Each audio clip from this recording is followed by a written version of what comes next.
Maglalagay tayo ng ano, ng ay luwag, sablay. Yan, pero meron tayong extra.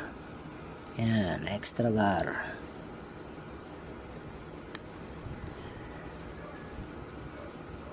Meron pala siyang extra eh. Ayan, saktong-sakto.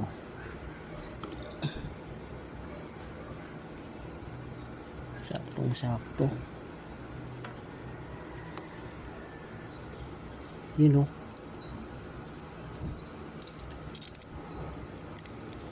Ayan o.